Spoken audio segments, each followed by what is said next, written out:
सो hey guys, कैसे हो आप सभी लोग। Welcome back to my channel एजी अनाई मांगा। तो गाइस, आज मैं एक्सप्लेन करने जा रहा हूँ बुक ऑफ एस्पर का एपिसोड नंबर 727 को, जो कि काफी ज्यादा अमेजिंग होने वाला है। इसलिए पहले ही वीडियो को like, share, comment and hype जरूर से कर देना। बाकी जिन लोगों ने भी अभी तक इसका पिछला एपिसोड नहीं देखा है, तो मैंने उस एपिसोड का लिंक इस वीडियो के नीचे डिस्क्रिप्शन में दे दिया है। आप लोग जाकर के पहले उस एपिसोड को देख लीजिए, और जिन्होंने ऑलरेडी देख रखा है तो उनके लिए शुरू करते हैं हमारा आज का ये वाला एपिसोड। तो अब इस एपिसोड के स्टार्टिंग में हमें वही सीन दिखाया जाता है जहाँ पे कि उस बंदे का स्कॉर्चिंग ईगल ज़ूफ़ेन के डर के मारे वहीं पर बेहोश पड़ा होता है। अपने टेम किए गए बीस्ट को इस तरीके से बेहोश होता हुआ देख करके तो बंदा भी घबराहट के मारे पानी पानी हो जाता है और हैरान होते हुए कहता है कि आखिर यहाँ पर ये सब क्या चल रहा है, क्योंकि पीछे से एक ज़ूफ़ेन उसे बिल्कुल एक डेविल की तरह स्माइल दे रहा होता है। वो बंदा वापस से मुड़ करके ज़ूफ़ेन को देख भी नहीं पाता। उससे पहले ही उसका हाल एक पिचके हुए टमाटर की तरह हो जाता है। बंदा वहीं पे खुद ज़ूफ़ेन के प्रेशर की वजह से ब्लास्ट कर जाता है। उस बंदे के खत्म होने के बाद में उसके उस लाल पदार्थ के ऊपर से चलते हुए आगे बढ़ता है। जब वो फ्लावर फेरी की ओर देखता है तो फ्लावर फेरी भी उसे देख कर काफी ज्यादा घबरा जाती है। उसे रास्ता पूछने को कहता है। वो फ्लावर फेरी सीधा सीधा उसे रास्ता बताने लगती है। तो ज़ूफ़ेन की ये सारी परफॉर्मेंस तो सिक्स प्रिंस काफी ज्यादा खुश होता है। तो वो कह रहा होता है कि हाँ, यही है मेरे ट्रू आइडियल हीरो, जैसे कि मैं मानता हूँ। दूसरी ओर वहीं पे ट्यूवा लीफेंग तो थोड़ी हैरानगी के मारे में अपने मन में कहता है कि इस तरीके से किसी की टेरिटरी में बिना पूछे अंदर घुसाना, इस तरीके से रैकलेसली सबको खत्म करते हुए आगे बढ़ते जाना, मुझे सच में सबका कोई आइडिया नहीं है कि अब आगे क्या क्या होने वाला है। पर खैर, क्योंकि अब हम लोग भी इस चीज में शामिल हैं, तो अब हम लोग भी इससे अंत तक देखेंगे। लेकिन ये तो कुछ ज्यादा ही बेशर्मी भरा काम है ना। सोचते जब वो दोनों भाई बहन अपने सामने की ओर देखते हैं, नजारे को देखते ही उन दोनों की आंखें और मुंह वहाँ पे खुले के खुले रह जाते हैं। हर एक कदम को आगे बढ़ाते हुए ज़ूफ़ेन वहाँ पे डिस्ट्रक्शन फैलाते हुए जा रहा होता है। इस तरीके से आगे बढ़ते हुए देख करके तो वो लोग भी हैरानगी में कहते हैं कि क्या ये कहीं वैकेशन पे निकला है। अब ऐसा तो नहीं हो सकता कि जब 8 साल पहले हमारे ल्यूक लैंड के साथ में युद्ध हुआ था, भी हमारे साथ में ल्यूक लैंड के लोग उस तरीके से नहीं लड़े हों कि वो वैकेशन पे निकले हों। अपने दुश्मनों के लिए एकदम घातक और अपने साथियों के लिए एक भरोसेमंद आदमी है। ताकि ये सब कुछ देख करके तो मैं तो भाई उसका हमेशा ही सहयोगी बनना पसंद करूंगा। कॉर्नरों के वो सभी डिसाइपल्स भी अब जब ज़ूफ़ेन को अपनी ओर आता हुआ देख रहे होते हैं, तो वो भी डर के मारे वहाँ पर कांप रहे होते हैं। हमारा हीरो ज़ूफ़ेन अपनी पावर्स को अनलेस करते हुए एकदम कूल अंदाज में वहाँ पे धीरे धीरे चलते हुए आगे बढ़ रहा होता है। तो उसका आगे बढ़ाया हुआ हर एक कदम दुश्मनों के दिलों में एक खौफ पैदा कर रहा होता है। वे लोग वहीं पर जाम खड़े रह जाते हैं, ना तो वो पीछे हट सकते और ना ही आगे बढ़ने की हिम्मत कर सकते। तो सामने से ज़ूफ़ेन एक ऐसी मौत का बवंडर लाते हुए आगे बढ़ रहा होता है कि दूर से देख करके उन लोगों की बुरी तरीके से फट रही होती है। लोगों को ज़ूफ़ेन को दूर से देख कर ही पता चल रहा होता है कि अगर इस बंदे से भिड़े तो ये हमारा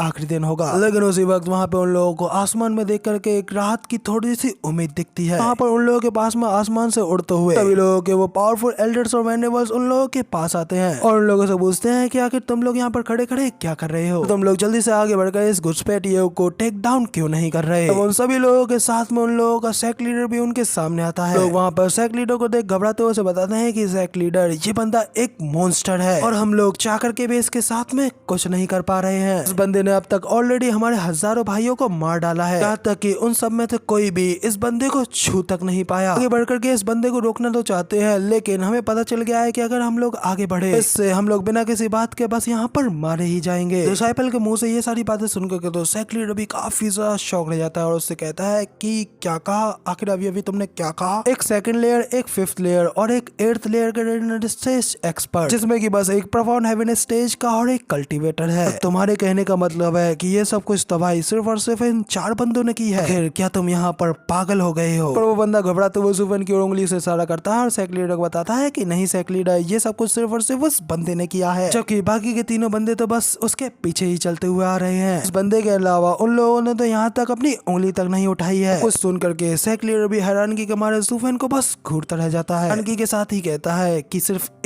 एक आदमी ने ही आखिर मेरे इतने सारे डिसाइपल्स को कैसे खत्म कर डाला, आखिर ये अकेला ये सब कैसे कर सकता है। साथ ही फिर वो अपने उस डिसाइपल से कहता है कि आखिर तुम्हारे स्पिरिचुअल बीस्ट कहाँ गए, तुम लोग जब उसका अकेला सामना नहीं कर पा रहे हो, क्या तुम अपने स्पिरिचुअल बीस्टों के साथ मिलकर के उनके साथ में नहीं लड़ सकते। तो बंदा उससे कहता है कि सेक लीडर, मुझे नहीं पता है कि आखिर ऐसा क्यों हो रहा है, लेकिन हमारे टीम के सभी स्पिरिचुअल बीस्ट भी इसके सामने बाहर आने से मना कर रहे हैं। इस रिंग से बाहर निकल करके इस बंदे से फाइट लड़ने से अच्छा इस रिंग के अंदर ही रहना पसंद कर रहे हैं और उन्हें देख करके ऐसा लग रहा है जैसे कि वो सभी इस बंदे से डर रहे हैं। तो सेक्ट लीडर और भी ज्यादा हैरान होते हुए कहता है कि आखिर ये सब क्या चल रहा है, जिसके साथ ही वो मुड़ते हुए अपने एल्डर्स और वनरेबल से कहता है तुम लोग भी जल्दी से अपने अपने स्पिरिचुअल बीस्टों को बाहर निकालो और देखो कि आखिर यहाँ पर ये सब क्या प्रॉब्लम चल रही है। उसका वो अंत में उससे कहता है कि चिंता मत कीजिए सेक्ट लीडर, मेरा स्पिरिचुअल बीस्ट मेरे साथ में कई डिकेड से है, आज तक उसने मेरी कभी भी बात मानने से मना नहीं किया है। उन डिसाइपल्स के नए नए टेम किए गए स्पिरिचुअल बीस्टों की तरह नहीं है, बल्कि ये मेरे लिए बेहद ही ज्यादा लॉयल है। तो तभी बाकी के एल्डर्स भी कहते हैं कि हाँ जरूरी इन डिसाइपल्स के मेथड में थोड़ी कमी होगी। ऐसे टाइम पर हम एल्डर्स का ये कर्तव्य है कि हम लोग अपने डिसाइपल्स को अपना तरीका दिखाएं जिससे कि वो अच्छे से सीख पाए। तो वाला एल्डर भी कहता है कि हाँ हमारा सेक्ट स्पिरिचुअल बीस्टों का पालन पोषण करने में सबसे ज्यादा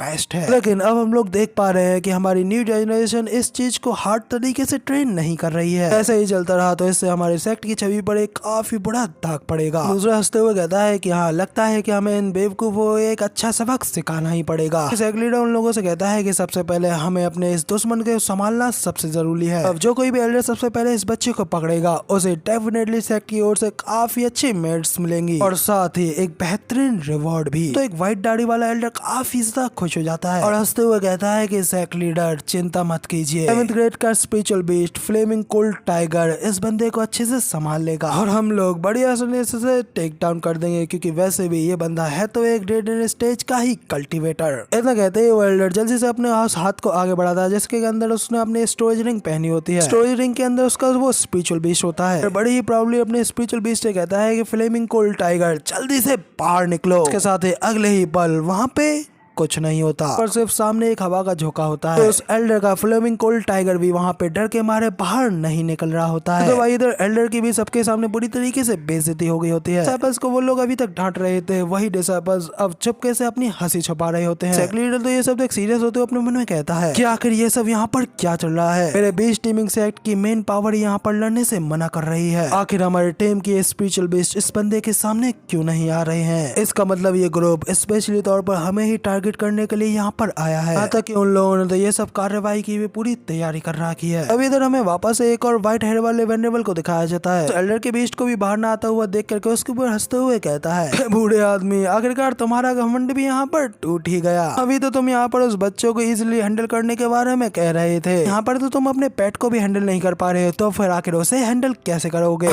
मुझे तो लगता है कि हम लोगों को सबसे पहले यहाँ पर आपको ही सुधारना चाहिए। लगता है कि एल्डर अब आप में भी वो दम नहीं रहा। एल्डर भी गुस्से मुझसे कहता है कि ज्यादा बकवास मत करो, लेकिन तभी एल्डर से कहता है कि तो आपके पास में आपका वो स्पिरिचुअल बीस्ट दशकों से है, मेरा स्पिरिचुअल बीस्ट तो मेरे साथ में एक सेंचुरी से है। 7th ग्रेड का spiritual beast ice cap leopard, हम लोग एक साथ इतने लंबे समय से एक दूसरे के साथ में ही काम कर रहे हैं कि अब तो वो स्पिरिचुअल बीस्ट बिल्कुल एक ह्यूमन की तरह ही हो गया है। चलिए अब मैं आप लोगों को बताता हूँ कि आखिर ये चीज वास्तव में कैसे की जाती है, फिर किस तरीके से आप अपने स्पिरिचुअल बीस्टों के साथ में मिलकर के काम करते हैं। तो अपने स्टोरी रिंग वाला हाथ आगे बढ़ाते हुए कहता है इस कैप लेपर्ड जल्दी से बाहर निकलो और मुझे उस बंदे का सिर को ला कर दो। लेकिन अब इधर उस एल्डर के भी ये सब कहने का कोई फायदा नहीं होता, क्योंकि उसका भी स्पिरिचुअल बीस्ट जुवन के सामने डर के बाहर नहीं निकलता। जिस पे तो वो एल्डर भी घबराते हुए अपने मन में कहता है कि नहीं ऐसा बिल्कुल नहीं हो सकता। इधर हमें जुवन की आंखों में दिखाया जाता है कि आखिर वो सभी बीस्ट बाहर निकलने की हिम्मत क्यों नहीं कर रहे होते हैं। और वो पहले वाले एल्डर को भी मौका मिल जाता है उस एल्डर का मजाक उड़ाने के लिए। वो भी उस एल्डर के पास हुए कहता है कि ओल्ड फूल अभी तुम मेरा मजाक नहीं उड़ा रहे थे, जरा अपने आप को और अपने सेंचुरी से पाले गए स्पिरिचुअल बीस्ट को देखो तो जरा, उसने भी तुम्हें यहाँ पर हाई और ड्राई छोड़ दिया। इधर ये सब कुछ की वजह से तो यहाँ पर सेक्ट लीडर तो काफी ज्यादा सीरियस और गुस्सा हो चुका होता है। वो सीधा बाकी के सभी लोगों से कहता है कि तुम सभी लोग भी जल्दी से अपने अपने स्पिरिचुअल बीस्टों को बाहर निकालो और देखो कि ये सब क्या हो रहा है। लोग सेक्ट लीडर की बात को मानते हुए अपने अपने स्पिरिचुअल बीस्टों को बाहर निकालने की कोशिश करने लगते हैं। कोई अटैक करने के लिए अपने 6th ग्रेड के spiritual beast cold horn giant लेजर्ड को निकालता है, 6th ग्रेड के हेवन अर्थ नेट एंट को।